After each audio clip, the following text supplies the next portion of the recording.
Remember the Olympics with Dorothy Hamill when she won the gold? So there's a story that goes, my father went out to London, came back, taught everybody haircuts, and one of the haircuts was this wedge like Dorothy Hamill had. But she didn't come out yet. She didn't come out and skate and win the gold. What happened was everybody did this haircut. We lost more clientele over this haircut. I mean, people were furious, mad, people were leaving. It was horrible. And my dad thought he ruined the business because he made everybody do the haircuts and change people's hair. Literally, about a month after that, Dorothy Hamill came out. She won the gold and everybody wanted her haircut. We were never so busy ever. Imagine that turnaround. It's important to be ahead of the curve, but you got to know when to start when you're ahead of the curve, because sometimes being too ahead is tough because people aren't ready for it.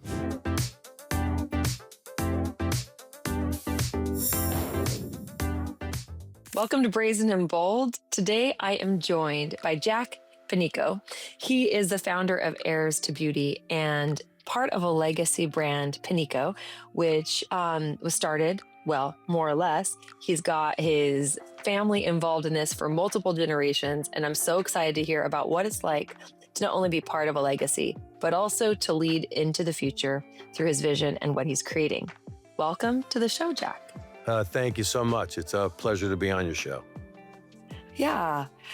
We had the opportunity of meeting in the last few months at an industry event, and I thought it was really cool to get to know so many incredible people, and I'm glad you're one of them. I was impressed and excited to hear about what you're doing within your brand, what your vision is, and especially part of the thing that I think stood out to me the most was the legacy of working not only in what your dad started, but having your two children also be part of what you're doing. I'm curious, no pressure for you or anybody in the family, but did this start off feeling like more of a calling, an obligation, a combination of both? How did you know that this was it for you? Well, it was kind of different growing up. I had a father and mother that, they were incredible people and different from each other. But my father, he was an international haircutting champion. So it was pretty cool. And to be able to be a part of that. And he'd always go fly out to London to Vidal Sassoon and always worked on that. And Vidal actually let him film when he was there. So he filmed everything he taught. So when he come back, he would teach the whole team. And that's where, things got embedded. And that was a part of all that, him filming and going over the notes and how he's going to teach the team and how important it was to be relevant and lead the way and, all the different things. So you could say I got a head start from when I was a baby. I mean, even in grammar school, he had me in there shampooing hair. So, but I never knew at the end, I kind of had obviously had an interest in there and I was very proud of my dad, but just not really quite sure if that was going to be my route. And the crazy thing about it was I loved it. And he was a very charismatic kind of guy. I mean, when he walked in the room, people's eyes lit up, and that was because of the way he treated people. He was really great with people. And Yeah. I didn't like the smell of the body waves, and I didn't like the smell. Yeah, and I didn't like the smell of the hair. Oh, yeah, and of the hairspray. And then they smoked inside the salons. All those things years ago when we were young. I was like, wow. Well, look how far we came, right? So so little things used to bother me a little bit, like that kind of stuff. And then and the time I started getting into it, and it was right. It was perfect. It was started doing hair in the. I guess I was 17 years old, and I guess it was 84, 85 when I went to school. There was in 84. And then right from there, between working with him and then body waves started kind of slowly working their way out. And so it was great. And the hairsprays, I think it was some of those strong hairsprays just bothered my lungs a little bit. But it kind of worked out really nice. And it was great having that. And I got to have a great journey with my dad. It wasn't a real long, we had a long journey together, but working together wasn't a long journey. But he was, what an educator, what a business guy in his time. He did so many amazing things. How old were you when he was going back and forth to London? Oh, I would say that was, the '70s. Okay. Yeah. So ever since, like you said, grammar school, basically, you were observing this powerhouse international legend. And I love that you knew it was a big deal. I was actually wondering if you were going to say, and I didn't know how cool it was. Well, I like to hear that you knew what a big deal it was at the No, time. it was because no if you knew my father and my mother, but they're both captivating people, and it really did. He brought out the best in others. He was one of those guys when he came in the room, the energy, the way he was, people lit up, and as a kid, felt that way too. So it was great, and he was excited, so I was excited. So I, There you go. yeah, so he'd watch. So no, it was great, and it was great being a part of it. And we got a great story with that. With when he came back, remember the Olympics with Dorothy Hamill when she won the gold? Okay, so there's a story that goes. My father went out to London, came back, taught everybody haircuts, and one of the haircuts was this wedge, like this type of haircut, like Dorothy Hamill had. But she didn't come out yet. She didn't come out and skate and win the gold. So what happened? He taught everybody, and wanted everybody to do his haircut. So we were a very, very busy salon, and everybody came to us. So what happened was everybody did this haircut, and we got everybody. We lost more clientele over this haircut. I mean, people were furious, mad. People were leaving. Everybody, it was crazy. It was horrible. And my dad thought he ruined the business because he made everybody do the haircuts and change people's hair versus right. So he thought he was this great guy coming back with all this stuff. We have So a haircut of the day, and you are going to get it whether or yeah, not you wanted because it. everybody he was the place. He was the place. So everybody went there and he was the guy. And so what happened was literally 3 weeks, no, I shouldn't say it, about a month after that. So like 4 weeks of just killing people and their hair and everybody just losing their mind, right? And they're like that. And the advertising. Dorothy Hamill came out. She won the gold and everybody wanted her haircut. We were never so busy ever. Huh. Imagine So that he was turnaround. just a few weeks ahead of his curve. No, but it's great, and no one knew the haircut. We knew how to do it. So it was just it was really great. So it's important to be ahead of the curve, but you got to know when to start when you're ahead of the curve because sometimes being too ahead is tough because people aren't ready for it. But he hit it just right, actually.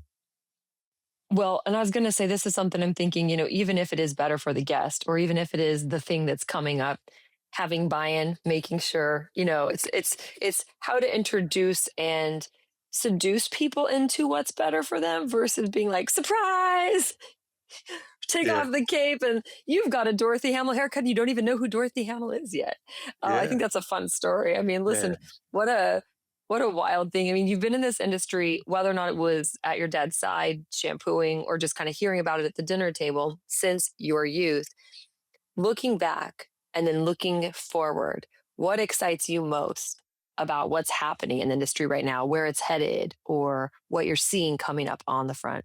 It's always interesting. I think a lot of things were unsure for the last 5 years, of everything with the world and everything happening, and a lot of good things shifting and trying to find all the opportunity in the obstacles that we faced and come there. So I think a lot of good things are happening, and people have to get used to it, just like AI right now. Hmm. Everybody's getting used to it. And, the bigger businesses are using them and the salons are starting to use them now too. And I know a lot of people are nervous about that. They worry about the customer service level and actually talking to an AI person, making appointments and different things like that. But what happens is they're getting used to them anyway when they're talking to other businesses. And we're in like, the fourth, fifth generation of AI, so it's getting better and better and better. And it's being able to run your business better, to give more service, to be able to run your salon better, your business better, your appointments better, not only online booking, but to be able to do that. So the people at the front desk can give all their attention as well to the guests. And obviously, if someone needs a leader or a manager or they need to talk to someone at the front desk because they need to get in, the AI systems are great. We'll put you right to the front desk. So it's never a challenge anymore. It's just finding out how to set your systems up, and they're really terrific, and they change. I think people will be accepting that more and more. Not to take away jobs, just to be more efficient and more effective, because they're going to make sure they say everything right and book everything right.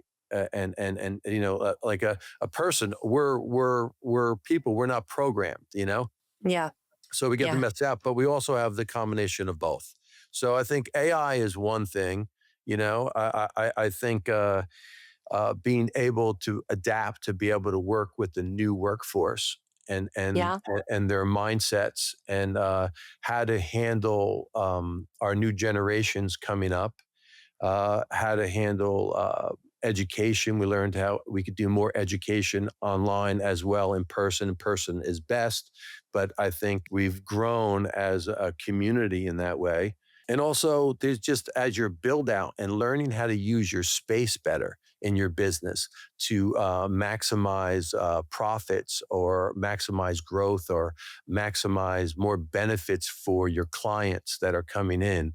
And it's a combination of all to give them the memorable experience of the best of old world, new world. You're really bridging that gap and standing at the precipice, given your legacy, your father, and his experience and influence in your life, and now reaching forward to your children who are part of the business as well. In leadership with the different generations that we have in the workforce, I would love to know what your best practices are or what you have found to be really effective in leading multiple generations at a time in a business. We've talked about some things kind of off camera about how younger workforce, we're finding that people aren't working 40 hours a week anymore or 5 days a week.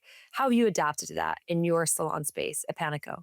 Well, it's been interesting. It's been interesting since the pandemic, and the balance of stylists that work 5 days a week and go after it hard and understand all that. And then you have the new generation. And I don't want to talk about all of them because they're amazing. Okay. The new generation is amazing. It's just understanding and how to deal with them better Yeah. and understand different wants out of life and needs. But still, I know a lot of salon owners and people struggle with this because you're trying to run a business, and you need people to be at the business to run it and to be successful. So, but the hybrids, the new generation, the hybrids I call, are the people that have the mindset of old school, because either their hardships that they have went through, or their parents or their upbringing, or what they saw that really impacted them. And they have all of today's stuff and all the technology and stuff. I mean, the people that have, they're going to rule the world. That 10% of them, they're just absolutely amazing. So when I see one, I do everything in my power to hold on to them. Yeah. Okay, to do that. And then for the rest of them, my existing team that's been around for a while, and the new ones, it's just adapting to their coping skills and what goes on, and really working. I have meetings all the time with people about how to handle things that go wrong in your life. And it's so important because rest assured, things, you're going to have challenges all the time. And the more successful you get, the more challenges you get, because because you don't realize it, you get accustomed to handling the challenge better and better each time. So you become better at what you do, so it's smoother, it doesn't affect you. And people say, hey, how are you so cool about that, you understand that? Well, because I've been through it a bunch of times, you've been disappointed a bunch of times, and understand in life this happens.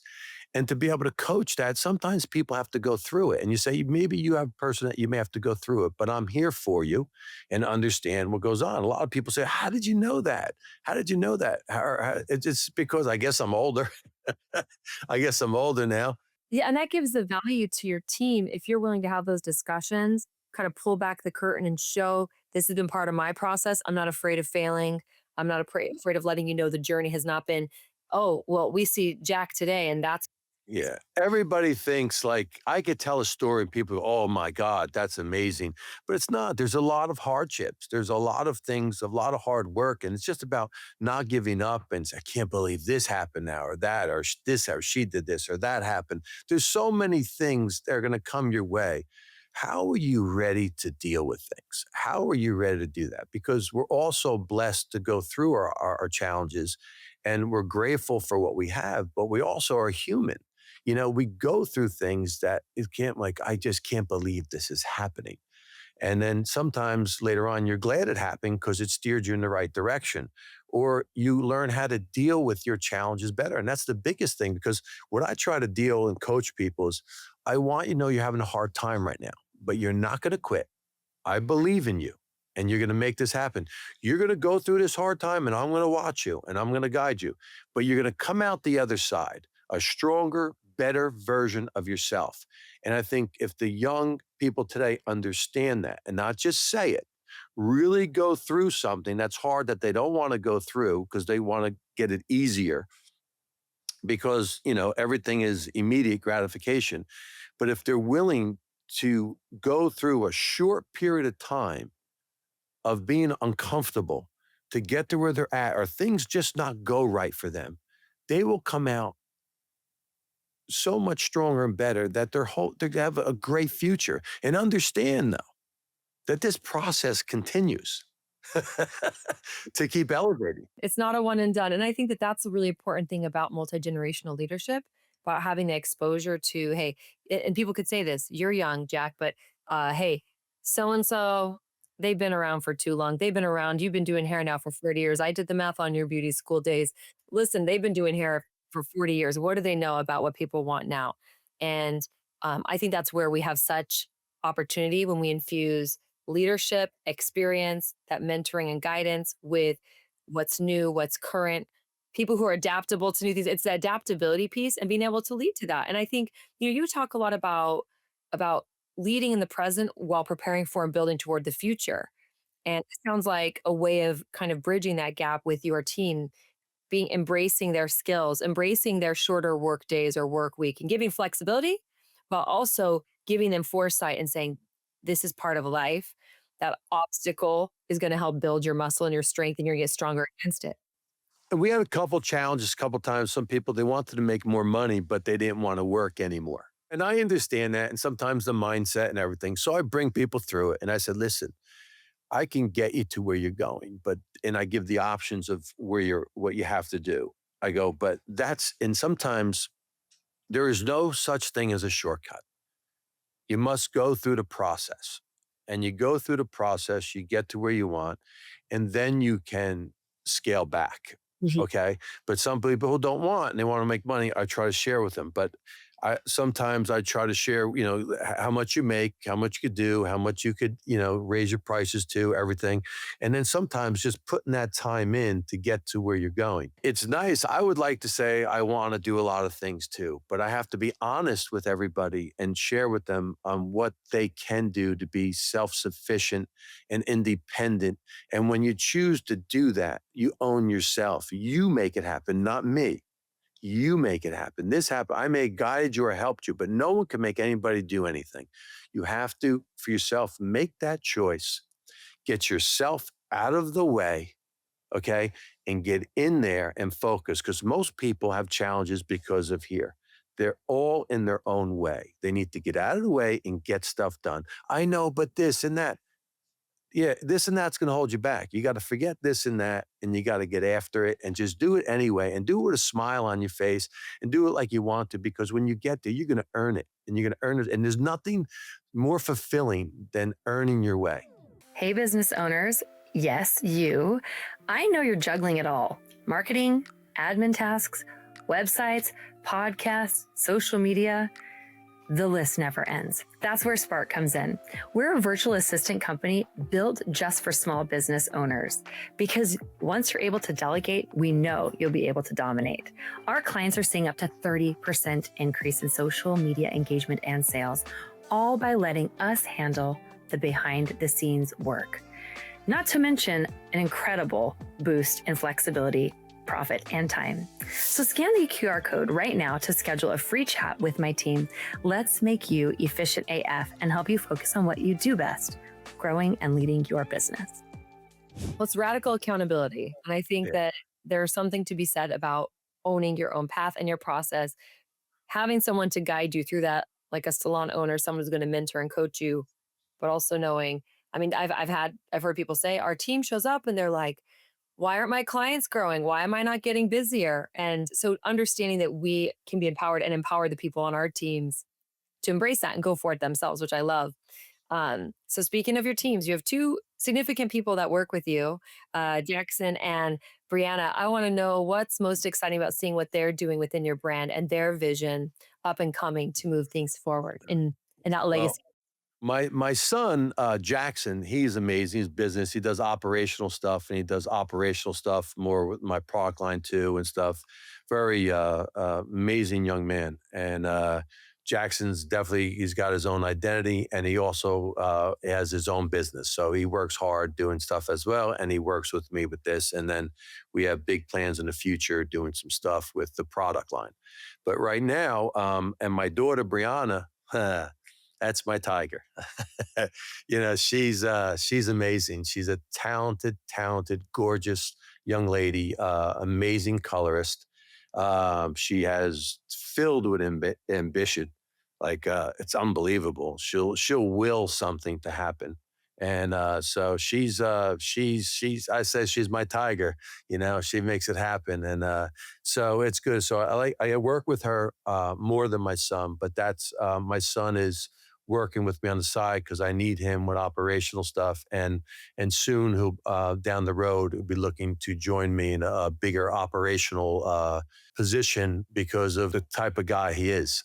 He's like I'd like to say a better version than me. So I love that. Take all the good things and add some extra to it on the next generation. yeah. But Brianna brings so much new stuff. She also was a type of individual where she wanted to go to school in New York. She wanted to go get a job for a salon in New York. Then she got a job in Miami, and she wanted to do her own thing and get told what to do by somebody else, Yeah. and which was great. And then she came back with me, and she had so many great, incredible ideas that we instituted a lot. And you know, um, still, like I said, when we work together, it's great, and it's kind of funny how, like, because how like everybody thinks alike. No, it's an impossible thing, but it's nice to watch. Bringing in new, fresh ideas from the outside that she's brought in and gone through. And then there's certain things that I'm stuck on and doing. And but what's happening as the future, as the present and the future of her taking over, has been a wonderful, wonderful thing to feel and watch. And my job is just to guide and let her make the mistakes and do things because that's the only way someone's going to really get good and try things. I guide and do back and forth. And when we're at a stalemate on what we want to do and agree or disagree, it's pretty funny. But I usually lose the battle. Yeah, Okay. just So, get out of the way. You know yeah, what I get out of the way. And, I and, mean? and Get out of the way. it's so true. It's so true. And just so used to being me and stuff like there. But it's so refreshing and to see her work with everybody else and what's going on and what she's doing and adding to the business. So it's very exciting. She also with the product line too. She's our model. She's in there too. She does that. She trials all the products. She does hair. So it's great to see her get involved, even on the operational stuff with the business and everything we do. It's fun and the conversations. And sometimes I want to say, are we talking business now, or can we just be dad and daughter right now? It's like because sometimes it's like you just want a break from it too. Yeah.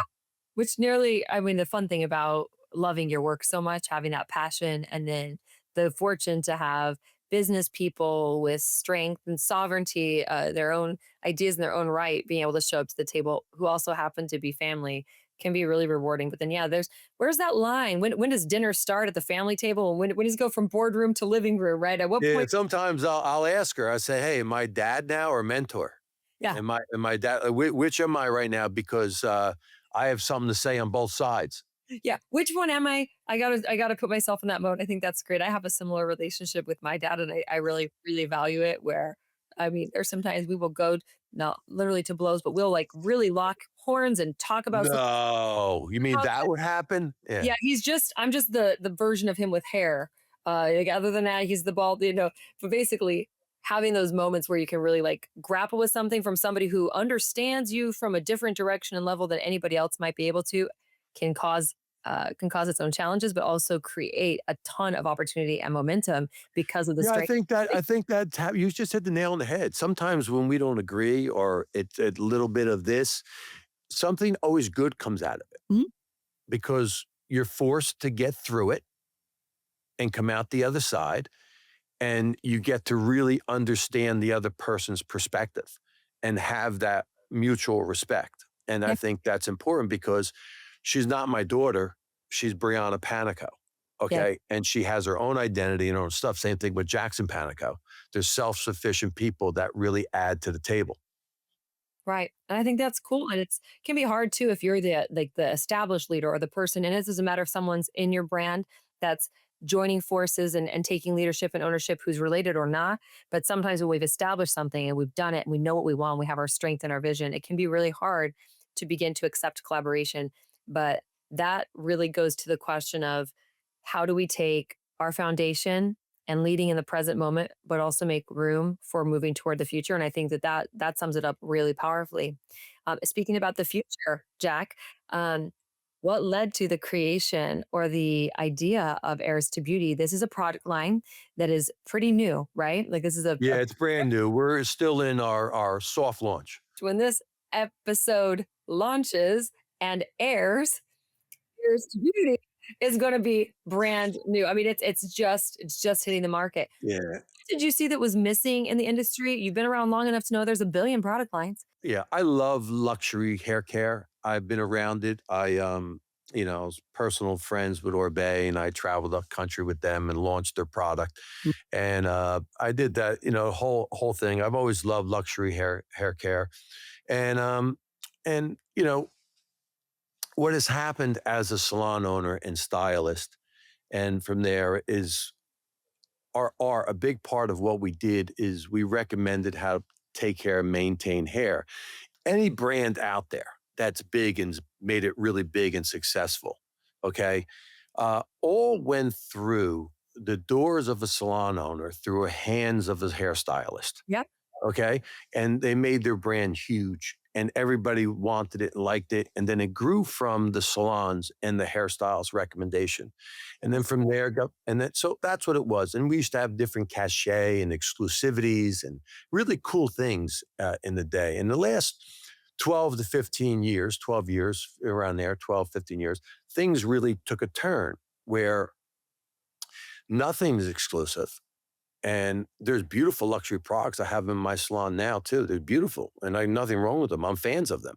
Wow. But the challenge is nothing's exclusive. We work so hard on promoting and doing, and 80% of our sales go either to Amazon or Walmart or CVS or Walgreens.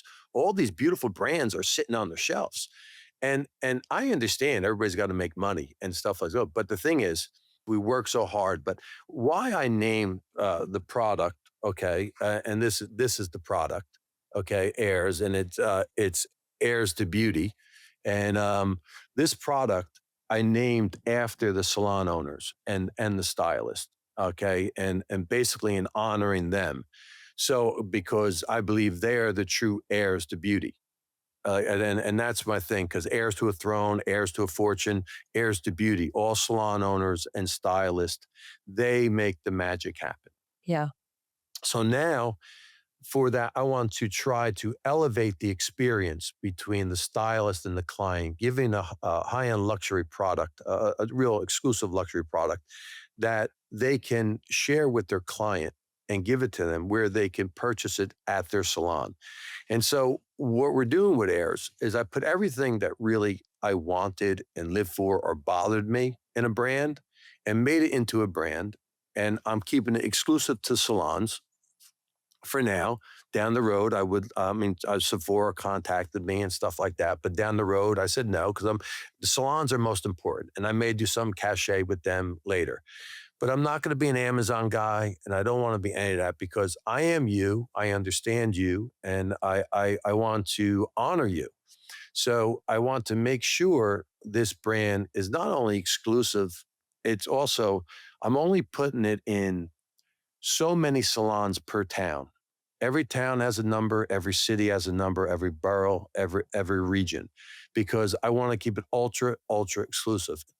And then when this brand explodes, and it will, okay, all the business is going to flood to those small businesses. And this is a dream of mine, okay? It was some my real goal that would like to hit, okay, is that at the end of the day, when they come in, it all goes back to the salon owner and the stylist. The commissions go up with the clients. I meant with the commissions go up with all the stylists, and then the salon owner keeps 90% of the money. When I say 90% of the money, because there will be other salons that have it, okay, and stuff like that. Yes, but it's going to be very exclusive. Like in my town, Ridgewood, there's going to be 3 salons that have it, including myself. Okay. So in some towns in the beginning, they'll be the only one. And depending who I'm working with and who I'm talking to, I want to honor that and honor the right people. And so I'm building super products one at a time that are multi-purpose because I truly believe the days of multiple products are over. Okay. And you'll see, this is just my thing. Okay. It's only my opinion. Okay. This is my opinion that in the years to come, product lines will end up shrinking, okay, because it's too much choice, too much confusion, and they come up with 100 SKUs or 100 products, and then they only like 15 of them, okay? And all stylists use as general, 90% of all stylists use the same 2 to 4 products all day long, okay? Some more product that are into products may use up to 7 products, but all day long they use 2 to 4. Okay. And I see, and I ask people to be honest with them, and they all agree. Everybody says it. So we built a product here that it's an ultimate blow dry and finishing product that has all different things in it that 2 to 4 products in any other line would take to make this one product. Okay. And so it keeps the hair very healthy and protected. It's like a high-end skincare product that, like I said, keeps your hair in optimal hair health and protects your hair and has different versions. And you don't need to use a lot of it. And it's all in the application of the product. And it works on all hair types and extensions, ethnic hair, black hair. Because the reason why I say all that is I've been put to the test. So, and I love it and I use it. And used correctly, you could use it on anybody.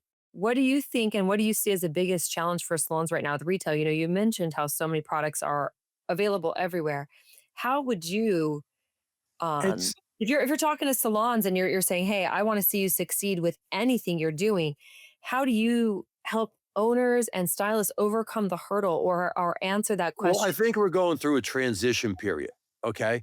I Mhm. think I see these beautiful salons build all these gorgeous retail and all this space taken up. And my God, do they look amazing? Okay. And I'm one of them. Okay. You got all of them looking at it and they're putting all this product on their shelf and it looks amazing.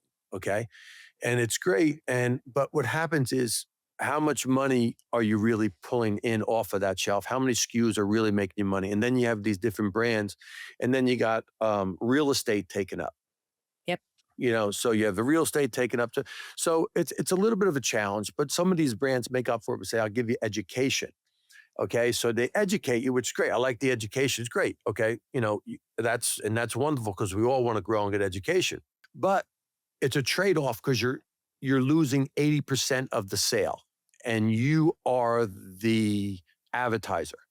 You're the advertiser, you're marketing the product for them not to come back to you. So what's your piece to get those people to buy in salon? How do you recommend salon owners say, like when you're working with your team and any of your other brands that are available other places, how do you How do you coach and lead your team to that or other people you work with? Yeah, it's a challenge between the pictures and hearing about the product. Well, I'll get it later next time or get it now. And then later on, too, when they buy it again, they're going to buy it back at the salon. They're just going to order it on Amazon. They're just going to go to CVS, Walgreens. So you run into those challenges. But what I do is if you're really good at it, I think the best salons are keeping 30% of their profit. The best. I think most are keeping 10. I think it goes 10, 20, and 30 Or in overall, what are you saying? overall in the retail, because if it was like it was years ago and it was a little bit more exclusive, a little bit more hard to get or something like that, like I remember, making, 20,000 a month, and like that. And sometimes even busy months, 40,000 a month, depending on what was going in retail. So it's rough. Like now, the margins are less because the products are everywhere. But the thing is, these are great products that we have, though. They're just not exclusive. Like, so I'm not bashing them. I'm Right. just saying the challenge for salon owners. How do you lead people to understanding how to forge those deep connections? You've done this for years. How do you teach somebody who's maybe newer, more timid, or who lacks those skills, the art of the connection? Yeah, I know. Sometimes you say, "Yeah, Jack, but you got charisma. You got this." And I said, "Charisma is taught." Okay. Okay, people think that's unteachable. Okay, well, watch this. Hi, how are you? Nice to meet you. Yeah, you can come on back, or it's just simple, like just be that way. Are you? Hi, it's great to see you. How are you? Oh my God, every time I see you, you make my day better. But you can't lie about it. You can't anything you got to be sincere. That's the biggest thing. If you're not identifying with people, if you see they got beautiful hair, beautiful eyes, or great skin tone, and you see great glasses, great outfit, whatever it is, you see it. Some people think it, but you say it out loud and to the person, okay? Because you feel it, you think it, you say it, you're giving good vibes because you're sincere. You feel it, you're connecting. And oh, where did you get that? Where'd you get that? I love them, or whatever it is. You know, every time, I can't help it. When I see a lady with great skin, her eyes are popping out, and the great color analysis, you get the right color with the right skin tone and the right eyes color. Everything just pops. And you're really trying to get that whole experience, but you gotta be in tuned to the person. And if you're not in that service business of wanting to do everything for that client and make that memorable experience, if you're not doing that, why are you in the business? Why are you here? Okay. So if you're not going to give your absolute all and do whatever it takes, all successful people do the same thing. They do whatever it takes, okay, to become successful. And they see me too. Like if there's a challenge or something, if I got to fix something or I see something, because I don't do hair that much anymore, but I still do it. I'll jump in.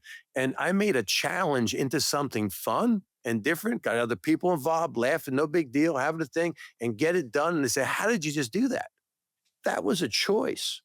I submitted to what was going on there and gave my all and be honest and make it a pleasurable experience instead of a nightmare or a challenge or whatever. Make it the best experience you can out of for people and win people back and win people over. But you have to be sincere.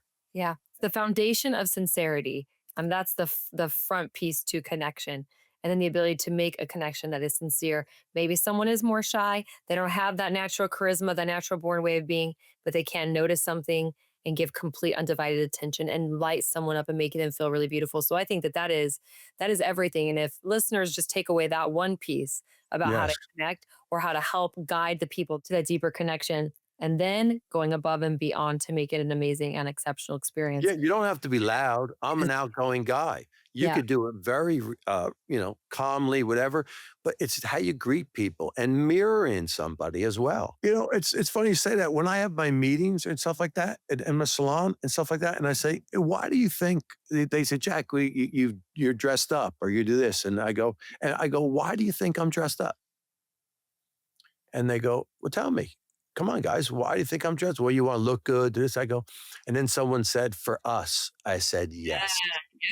I'm dressed up for you, okay? Because you are that important to me, okay? And I respect you, and I want to be my best for you. And I need to grow as a leader. I need to be better as a leader all the time, and I want to grow, and I want to share with you guys, and I'm willing to go through whatever I got to go through to get you to here."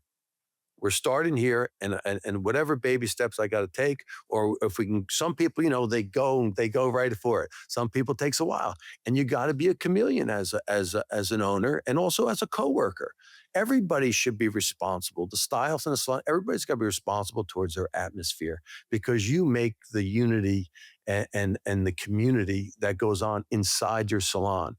And it's so important. Every client is your client, not just your stylist next to you, their client. You got to treat everybody, everybody's client, and giving them a smile and a hi and how they look, and but being sincere. You just said something, you don't dress to impress, you dress to respect. You're showing up so that I know how important you think I am as I'm your client or I'm your colleague. And I've had people show up on their day off to do their sister's hair, their friend's hair. And it's their sister, their friend, they're on their day off. They show up really, really casual. But what they're not thinking about is that everybody else in the salon is showing up 100% for their guest who is paying top dollar to be treated to an experience. And so that is a really great takeaway, I think, as a holistic piece of how we can show up fully, how we can show up sincerely, and how we can totally And um, it's for yourself too. I tell my team too. I tell my team when you dress better, you feel better. Okay. And you don't need to have the most expensive stuff. And like, why you come dressed like this on a Monday or a Tuesday or Wednesday, and then come on Thursday, Friday, or someone dressed? Why one day you look like a superstar and the next day you look like you crawled out of bed? Well, you can't allow that to happen. Okay. Because your guests, your clients are coming in, they not only, well, they want to hear what you have to say, they want to see what you look like. They want to look at your hair, your outfit too. You're being judged constantly. well, it's aspirational too. I'm Yeah. coming in to indulge myself, to spend top dollar, to be treated, to look my best. I want to see what I could look like walking out the door. You would not go to a makeup artist who did not have makeup on. Okay. It'd be very hard to trust what they're doing. And I think that's a great point. I Yeah. want to Or know. yeah. Oh, you mentioned something that was kind of an amazing opportunity for people who are listening. It's good. People are like, hey, I kind of want to try this hero product. I want to know what this is like. I want to get my hands in it. How can people find you? How can people, you've got a legacy, a flagship location. You're doing a lot in lifestyle in your own Panico salon. This is not just a styling product you've got a whole lot of other things going on. Yeah. The lifestyle building. How can I people don't. find you? How we want to stalk you and see what it's really like up in there. Okay. How do people do Yeah, this? my lifestyle building is more. I have a Pilates studio. We have a full blown high end nail place. We have a color academy there that teaches other salons from Alpha Parf. We're infused with Samsung, digitally infused to the whole place. We partnered with them, so I could help out if people are looking for digital signage and that kind of stuff. A full salon, full Medi Spa. We're doing an anti aging center. So it's a fun how do I say, beauty, medi, and wellness building. We have an outside huge patio. We try to treat it like California or Florida, even though we're in the East Coast in New Jersey. We try to have some fun, fire pits and all. So, but we do that. But my salon is Instagram is Panico Beauty. Panico Beauty is the Instagram, but our website's Panico.com, and that's Panico. And my personal is Jack underscore Panico, Jack underscore Panico. And people say, why do you say Panico and Panico? I was And hoping this is yeah, good. so I said Panico's my stage name. Okay, no. Jack Panico grew up with, and then we asked our guests years ago, because more towards the Italian side, we asked them, which do you like better? And the guests liked the way it came off as Panico. So we named it Panico with the beautiful logo and the eye. So it's kind of cool and fun. So And so, basically, are you? Are you dad or business, or are you Panico or Panico? Which guy are you today, right? But so they can find you at it's Panico. Jack, yeah, Panico.com or Panico Beauty. It's Panico. And then me, I'm Jack underscore Panico, Panico, Jack underscore Panico. And Heirs to Beauty, all social media. Check out our Instagram on Heirs to Beauty. It's amazing. And it's Heirs to Beauty. And check that out. Even check out our website, heirstobeauty.com. We have a pro section on there where you go on there and you could see if you could apply. We're scouting the top salons around the country to see if they're a good fit, because we're only putting it in so many doors per town. And we're looking for someone to get their exclusive rights but a good fit, and go from there. But also, if you want to do something with your guests, if anybody's interested in a product, a product for us to send any hairstylist or salon owner wants to try it out or wants to talk, you could, DM me, Jack underscore Panico, or DM Heirs to Beauty, the Instagram. Or like I said, or go on the website as well. You could email us or go on the pro site. But you want to get to me directly and you want to have a product or a conversation, I'll be more than happy to send one out. Yeah, thank you. I think it'll be so fun. And I'm sure the listeners are going to gather quite a bit about how to infuse passion, charisma, and show up fully for their guests, and also to really understand how to elevate their leadership, as well as incorporating what we're doing with all the different generations who are involved. And thank you for sharing a bit about your legacy and also Heirs to Beauty with us today. Thank you so No. much for joining us. Hey, thank you. This was fantastic. I appreciate it. All right, I Great really job. appreciate it. And Okay. take him up on that offer. Get your hands on some of this product, guys. Hey, why not? Exactly. There we go. Thank you.